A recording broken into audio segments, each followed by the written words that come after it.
regreso en el Mañanero y vamos a recibir a un compañero de labores, un compañero de partido, el diputado por la provincia de Independencia, presidente de la Comisión Permanente de Energía y Minas de la Cámara de Diputados y también de la Secretaría de Energía y Minas del Partido de la Liberación Dominicana.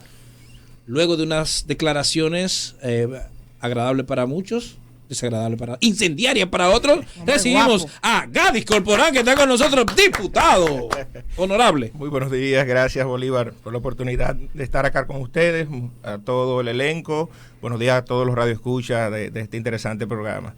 Sí, sé que hay que venir con capucha. Sport. Sí, no, pues tú vas para comisiones ahora. Yo voy a trabajar, pero... La corbata está bonita. Pero me hubiera sentido más... Yo tengo todas mis cosas allá abajo, yo me cambio y después... Sí, él se transforma. Clark Kent. Sí. Tú diste unas declaraciones, pero antes de las declaraciones me gustaría preguntarte sobre las declaraciones de Sarosh Bertín. ¿La pudiste ver? Sí, yo las vi. Sarosh Bertín dio unas declaraciones con nuestro amigo Molusco. ¿Eso se vive en la frontera? ¿Se le tiene miedo a los haitianos? ¿A los niños se le mete cuco con los haitianos? No, eso no es cierto. ¿Eso no es cierto? No, claro que no. En la frontera, bueno, es normal todo el que vive en frontera y más con una historia como la que tenemos nosotros con el vecino país de Haití, hermano país nuestro. Es normal que, y también por los índices de inseguridad, de criminalidad que existen en Haití, donde el gobierno no está en capacidad de que los cuerpos castrenses puedan contener la violencia, el asesinato, atracos, los grupos armados, que son unos 23 grupos armados que existen en Haití, que ya debe decirlo. Secuestros. Pues todo, claro, y todo el que vive en frontera, claro que tiene que tener cierto temor, porque si ellos no son garantes de su seguridad propia, imagínense entonces con nosotros viviendo justo al lado, una frontera totalmente abierta. Pero ¿cómo es el diario vivir? Porque hay muchos extranjeros en las ciudades fronterizas. ¿Cómo es el diario vivir entre los locales y los extranjeros? Mira, la frontera, si tú supieras, al ser una frontera abierta, el haitiano cruza cotidianamente y una parte se queda. De hecho, hay muchos viviendo ya en toda la franja fronteriza, fruto de la misma emigración que se da por la falta de oportunidad, y el haitiano llena ese hueco. Ahora hay haitianos que trabajan en el lado dominicano o comercializan productos, como en el caso de los mercados binacionales, y regresa a Haití. Esa es la cotidianidad. O sea, el haitiano común, el que trabaja para subsistir, es un ciudadano común, un ser humano, de hecho es noble, los haitianos su mayoría son nobles, pero no podemos desconocer que en Haití, desde la oligarquía y grupos armados, pues siempre han estado torpedeando a la República Dominicana. O sea, eso no se puede ocultar. Tus declaraciones entonces, incendiarias. ¡Ármense! Tú no le vas a dejar a uno nada. Sí, pero que a veces... Todas las preguntas importantes tú las has hecho. No, mi amor, no. Acuérdate que tú eres capaz de sobreponerte ese tipo de cosas. Porque tú eres grande. Pero Bolívar... Eres lo más grande que ha dado la radio nacional. Bolívar, sin embargo, yo creo que, y leyendo los comentarios que se emitieron en el día de ayer a propósito de esas declaraciones, yo creo que a veces no es lo que se dice, sino quién lo dice o cómo lo dice, porque yo estoy segura que muchísima gente común y corriente que no ostenta la posición que tiene usted, que si viviera cerca de la frontera pensaría, tengo que armarme porque se va a armar un problema. Pero si usted lo manda a que se desarmen, también dicen, que no agarren asando batata como que somos pendejos. Dale, Manolo, adelante la pregunta entonces. Distinguido, ¿cuál es, en un momento donde se está haciendo en el país un plan de seguridad, donde también el Ministerio de Interior y Policía también está pidiendo el desarme de las armas ilegales, no de lo que están ilegales? Me imagino que lo que están legal no se está pidiendo que entreguen las armas, no. Eso es lo que sé, ¿verdad? Eso es lo que se está aclarando. El pedir que se arme todo el que pueda en la frontera, no es un poco temerario eso y puede generar un caos, gente armada puede generar más violencia. ¿Usted no cree eso? ¿Usted pensó en nada, eso? No. Para nada. ¿Usted está armado? ¿Usted tiene su pistola? Vamos, sí, yo sí. Y no solo pistola, claro. ¿Qué marca es su pistola? Una Glock. Una Glock, ok. Pero yo tengo otras armas también y tengo militares asignados que me tocan por la posición que ostento. Pero el hecho no era incitar a la violencia con el llamado que hicimos. Sí. ¿Qué sucede? Lo primero es que el gobierno está inmiscuido, como bien lo citas, en un plan de desarme a la población que yo no estoy de acuerdo. Okay. ¿Por qué no estoy de acuerdo? Primero, porque los índices de criminalidad, de poca seguridad de nuestros barrios, y a diario los vemos en los medios y también en las redes, olas de atraco. Miren lo que pasó en San Francisco hace apenas unos días. Yo sí estoy de acuerdo en que se desarme a la delincuencia. Y la policía sabe en los barrios quién vende droga, quién vive de atracar.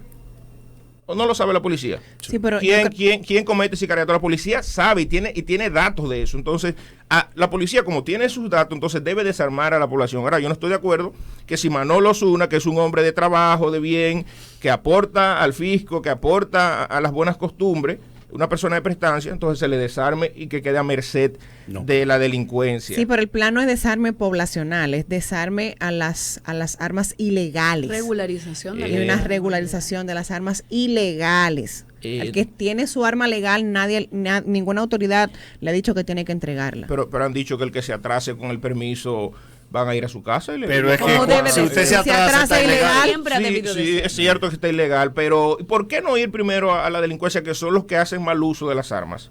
Porque la justicia se aplica igual para todos. En el fondo, el plan de seguridad ciudadana es benigno. Ahora, la sociedad que nosotros tenemos no es la sociedad de Estados Unidos, Nueva York, como el caso de este señor que aspira a alcalde, que realizó un programa que fue bastante fructífero, el cambio de armas por juguetes.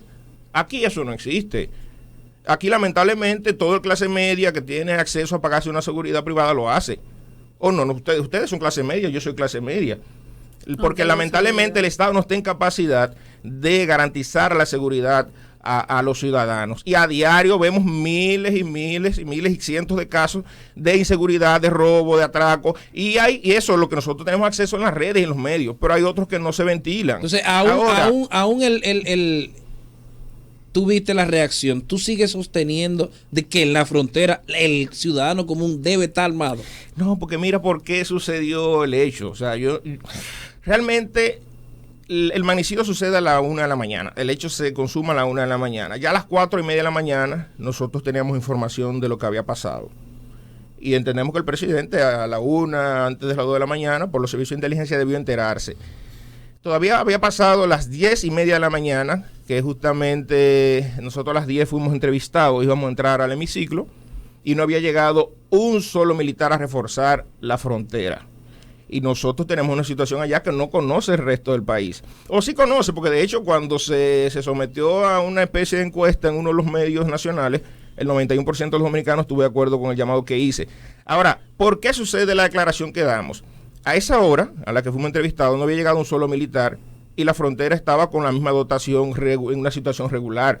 O sea, en un momento en que un presidente ha sido asesinado, en un país con un estallido, prácticamente con un estallido social que ya viene durante años, con una crisis social y política, nosotros en la frontera los últimos 6 meses hemos estado viviendo un clima de inseguridad grandísimo, donde a los mismos haitianos, que eso no se había visto, estaban siendo atracados por los grupos armados, el haitiano que venía a comprar a los mercados y el que iba de regreso ya con las mercancías para suplir a sus negocios, a su familia, estaba siendo atracado, donde lo común era que el dominicano que iba a Haití a algún compromiso laboral, sea en el caso llevar mercancías y demás, era atracado. Entonces ya se ha salido de control el tema de la inseguridad de Haití. Se veía venir lo que sucedió. Sí, claro, y nosotros, por ejemplo, en el caso de Jimaní, a 10 minutos de la frontera, existen grupos armados. ¿Cómo? Claro que sí. Y eso no lo sabe el ¿Dominicanos o haitianos? No, haitianos. Del lado haitiano. Y nosotros tenemos una frontera prácticamente abierta. Okay. Entonces, si no se redoblaba... Anda circulando una foto de 2 cadenas con un candado cerrando una puerta. Esa es la frontera de nosotros. Y un candado Globe de 150 pesos. Esa es la frontera. El cierre de la frontera. Okay. 2 cadenas y un candado Globe. Así es. Y una dotación en situación normal no está en capacidad de contener cualquier poblada o cualquier invasión que pudiera darse por parte de los grupos armados. Y el llamado que hicimos fue justamente relativos a ese momento. No ahora. Ahora ya tú no mandas a nadie al mar. Y otra cosa. Pasa a la 1 de la mañana. Se supone que a las 6 de la mañana la frontera debió estar resguardada. Tú no puedes poner en juego la soberanía nacional. Y por Twitter, lamentablemente, voy a ir a disentir del presidente. Por Twitter él no puede manejar una situación, por Dios, como la que pasó. Mientras él, por Twitter y el resto de la población dominicana entendía que sí estaba resguardado, nosotros allá sabíamos que no. Yo vivo frente a la fortaleza. Justamente frente a donde cayó el helicóptero está mi hogar. Y yo tengo, por eso lo dije, porque yo tenía el conocimiento de lo que estaba pasando. A las 11 de la mañana prácticamente fue que sucedió el conato con el incidente con el helicóptero. Estaban llegando. Pero de la 1 de la mañana a las 11 de la mañana pudo haber pasado mucho. 8 horas de diferencia. Larimal.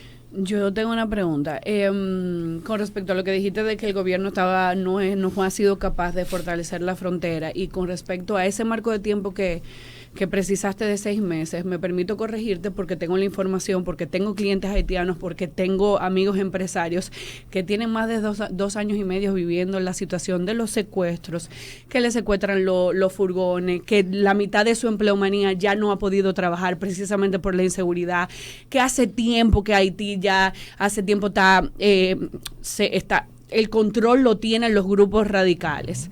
Entonces, tomando en cuenta esta información, ¿no debió de haber el partido de ustedes durante esos 16 años haber fortalecido precisamente esa frontera, haber creado acuerdos bilaterales donde se pudiera ayudar o corregir esa situación que viene viviendo Haití desde hace 3 años?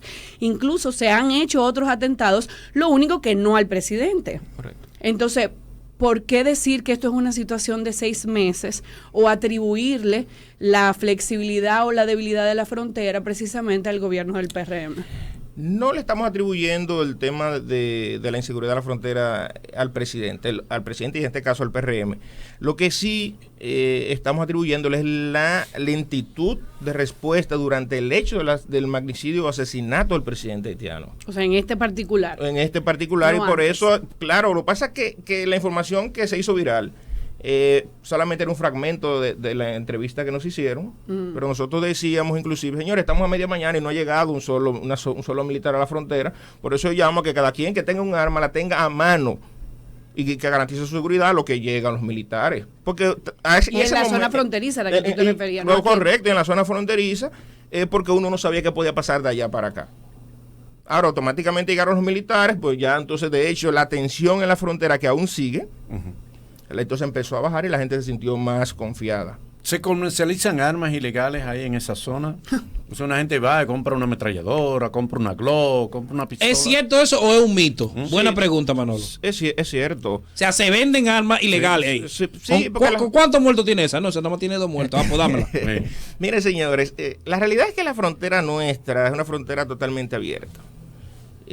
Y yo sé que todos los gobiernos han tratado de contrarrestar el tema del contrabando, el tema de trata de blanca, tráfico de armas y drogas, pero al estar, ¿verdad?, totalmente abierta, hay puntos donde tú lo refuerzas, y cuando quieres reforzar un punto fronterizo, entonces queda vulnerable otro punto. Y sí es común que se trafique con armas de todo calibre. Por eso, de hecho, ustedes han visto que los grupos armados en Haití tienen armas de alto calibre y están mejor armados inclusive que los mismos cuerpos castrenses haitianos. Y que los dominicanos que están en la frontera, o sea, que los militares dominicanos. Sí, claro. Por ejemplo, aquí tú has visto una K-47. Creo que no. Los R-15, de hecho, tú los ves así de manera muy, lo que pasa muy es particular. Que son armas de guerra. Armas de guerra, y sin embargo, es común en Haití que esos grupos armados tengan ese tipo de armamento. Última. Sí, en cuanto a lo que usted mismo señala, quizá usted dijo muchas cosas, pero el fragmento que toman es lo que se hace noticia.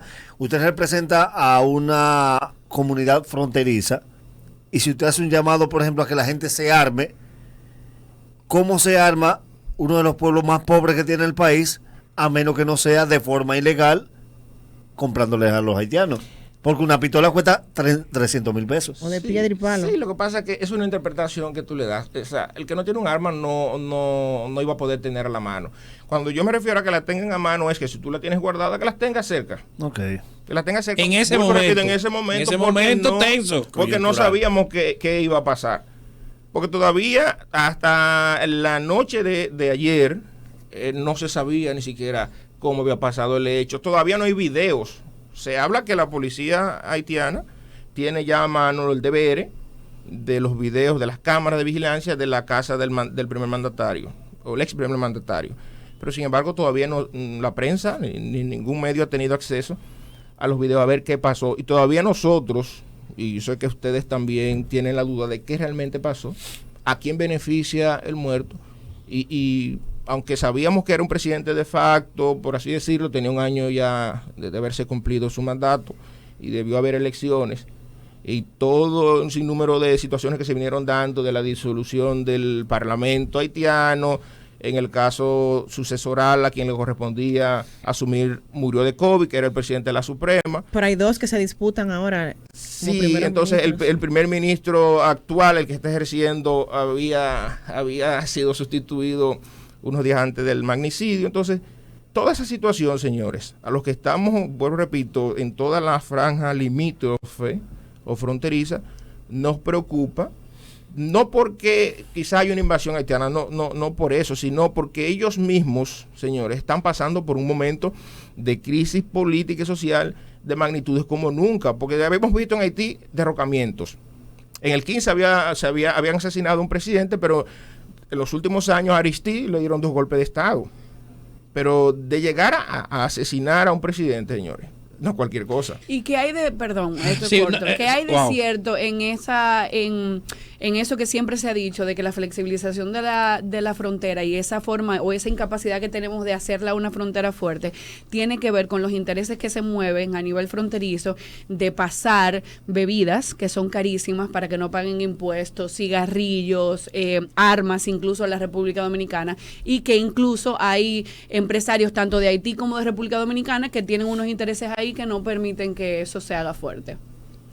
Sobre todo el tema de las bebidas. No creo que sea eso. Lo que pasa es, recuerden que el tema de que dos naciones vivan y compartan una misma isla, con historias como las que nosotros tenemos, lamentablemente para los que vivimos en la frontera, nosotros no decidimos qué se hace en la frontera, sino que es el gobierno. Ahora, hay tratados internacionales que los gobiernos deben respetar, dar cumplimiento, y entendemos que por eso, o algunas presiones de organismos internacionales, no se había tomado la decisión de crear un muro fronterizo que vemos, estamos a la víspera de que posiblemente se construya. De hecho, nosotros en el Congreso, y no es, repito, no es que nosotros estamos contra el haitiano, de hecho yo convivo con los haitianos allá en la frontera de manera normal y tengo muchos amigos haitianos.